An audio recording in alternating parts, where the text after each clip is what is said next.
Hey, Vsauce! Lucas here, and today we're going to talk about atoms. So here's the scenario. Basically, we live on a place called Earth. Now, Earth is made out of many different substances, such as rock. Rock is matter, matter is atoms. But what exactly is the story of atoms?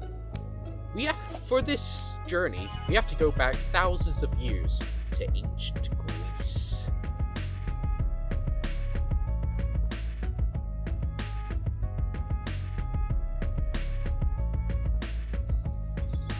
Fire, earth, water, wind. So throughout the centuries, there are many different theories about what an atom was. So we have people like John Dalton trying to figure out elements, but we just didn't get what an atom was quite correct. That was until J.J. Thomson, late 19th century. He figured out a different kind of model. He had a theory. Let's go to this theory now. Here is an incredibly rubbish drawing of what his theory was. He called it the plum pudding model because, as you can see, here's the positive substance, positive material, positive mass, positive, and then think positive. And then in that mass, you had all the different kinds of electrons, negative energy, and well, he calls it a plum pudding model. This looks more like a pizza model. You know what I'm saying? Now, while this theory was later debunked, we can confirm that this has really helped our idea of the atom. Figured out the electrons, figured out the protons. Now we need to figure out the actual atom. And this comes in later with Ernest Rutherford. Now, Rutherford was a pretty nutty geezer and had two students with him, Bohr and Geiger. Geiger is named after the Geiger counter. I'll explain why in a second.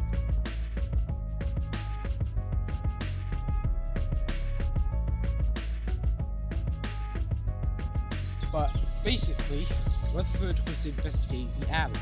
He was fascinated by this atom. And he started making experiments with the thing called alpha particles. And he didn't know it, but they were made from 2 protons and 2 neutrons. And he fired it at a gold sheet. Now, when he fired these alpha particles at this gold sheet, he noticed that 1 in 8,000 bounced off.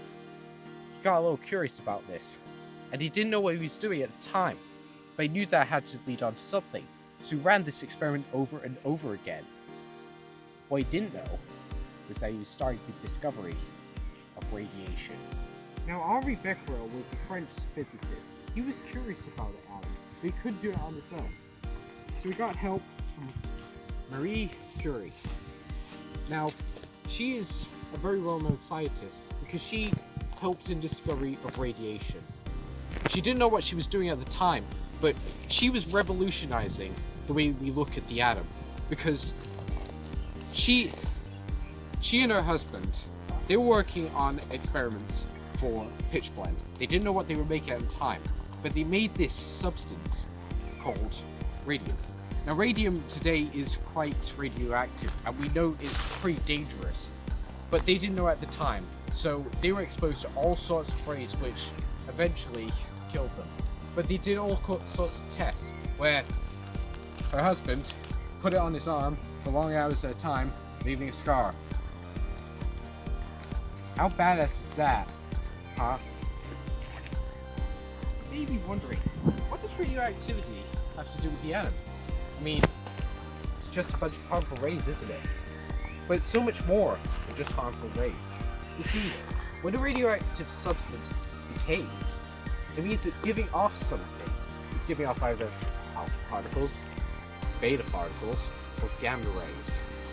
Now, the most important thing about this are the alpha and beta particles, because this allows us to figure out the third important part of the atom, the neutron.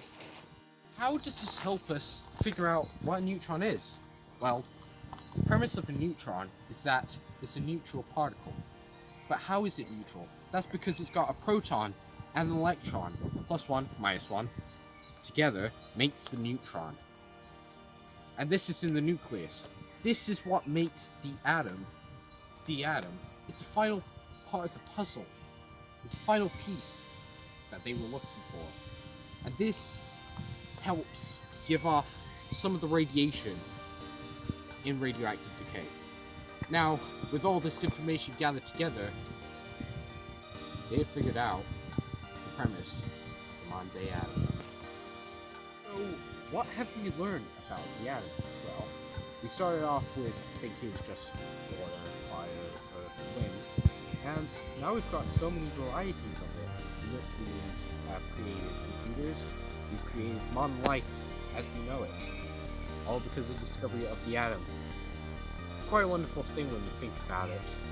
I mean, we managed to discover what we're made of. That's pretty incredible.